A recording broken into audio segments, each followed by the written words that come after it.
What's going on, hikers? Dave here with Off Grid. I'm into backpacking, hiking, camping, and gear. If you like those things too and you haven't done so already, please think about subscribing to my channel down below. I'd greatly appreciate it. So today we are on a day hike. Actually, I should say just me. It's just a solo hike. But I figured while I'm out on this hike, probably be split up into a couple of different videos. But since I'm out here, I figured I'd take the time and give you guys some additional hiking tips. Now, most of these are going to be before you ever even head out on your hike. So I guess you'd call these somewhat preventative tips. But the first one that I got for you guys is to definitely do your research before you ever even head out on the trail.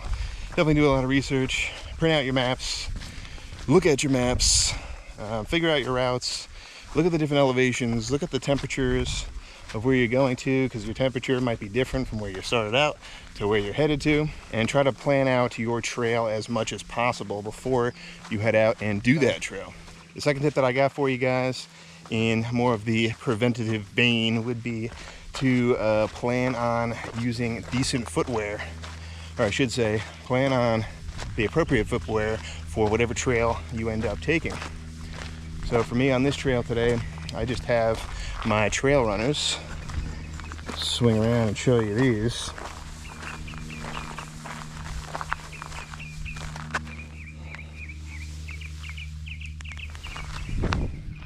And it's really just a simple concept of having super grip on the bottom, super good tread, so that you can grip the terrain when it's rocky and muddy and all these other kind of things. But at the same time, it also has a more stretchy top to it, which is really important for comfortability, especially when you're going longer distances. So footwear is going to be tip number 2 when you head out hiking, before you ever head out hiking. Okay, tip number 3 here now as we head through a slight shady section is going to be make sure you hydrate up. Make sure you take a lot of hydration with you, especially electrolytes too, depending on how far you're going, because that can definitely give you a much needed boost. But you definitely want to stay hydrated, and the key to that one is to make sure that you're drinking a lot before you ever head out on the trail, because if you're trying to hydrate when you're already past the point of no return, then it's not going to help you much. All right, what are we up to right now? I think it's I think it's number 4. Yeah. Tip number 4 for getting out and hiking, and still going along the vein of preventative care, would be to do a bunch of stretching before you head out on the trail. So stretching is a long lost art form. A lot of people kind of forego it and don't actually do it anymore. But the last thing that you want, it doesn't matter if you're day hiking, if you're backpacking, or whatever, the last thing you want is to cramp up or pull something, tear something. You don't want to do that. So a simple 5 to 10 minute stretch before you hit the trail is definitely a good way to prevent those serious injuries. Okay, tip number 5, and I got my sun hoodie up now because the sun's baking down on me, but tip number 5, and this is also going to be preventative, would be to text somebody to let them know where you are. Drop a note for somebody, especially if you're going out alone, to let them know where you are.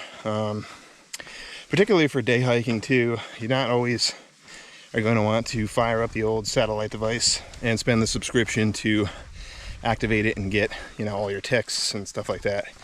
And I think a lot of times people tend to go on day hikes where, you know, you're sort of off the beaten path, you're kind of out in nature, but you're not necessarily completely off grid. And that's kind of where I'm at today on this trail. So if you can, try to, and this isn't one of the tips, but kind of going along that, making sure somebody knows where you are. Yeah, try to find one of those trails that is a little bit off the beaten path, but not so far off the beaten path where you can't call out for help if you need it. But particularly, and again, make sure that somebody, at least one person, knows where you're at, so that if they don't hear from you in a while, they can send for help and come get you. Okay, which one are we at? I think we're at tip number 6 so far.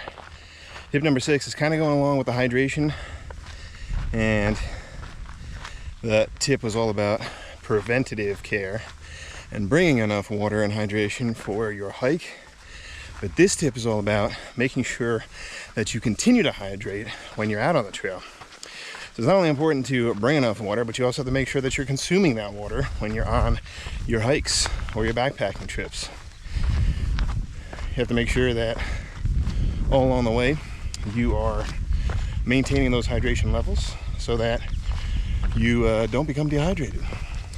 Okay, I think we're up to tip number 7 so far for the hiking tips, and this tip is going to be about what you put in your day pack. So I have my little hip pack with me. I like to keep it as small as possible so I can go as quickly as possible and not be weighed down on day hikes. But what kind of goes along with that is what you put in your day pack. And the one thing I would recommend, the one that I'm going to talk to specifically right now, is really just your forms of ID and your car keys. I think a lot of people end up bringing, you know, their big huge key ring and their wallet, and they don't even really think anything of it, and they're just like, oh, whatever, I'll just throw it in my pack and walk with it. Well, weight always matters.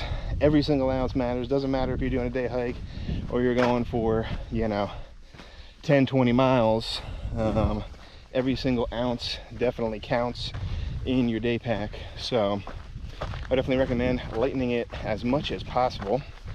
And one of the tips to do that is to make sure that your car key is on a separate ring than the rest of your house keys, so that you can quickly and easily just take off your car key and throw the rest of your keys in your glove box or your center console or whatever.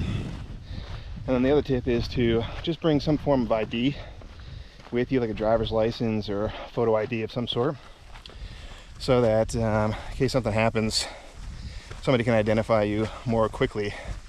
Not to scare you guys, but it's just nice to have some form of ID on you. So I literally, whenever I go out on day hikes or backpacking trips, the only thing I end up carrying with me is my car key, just one key, and then, you know, my driver's license or something like that.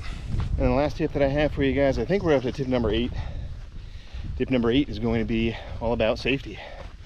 And it's really kind of going along the idea of trying to prepare for the unpredictable.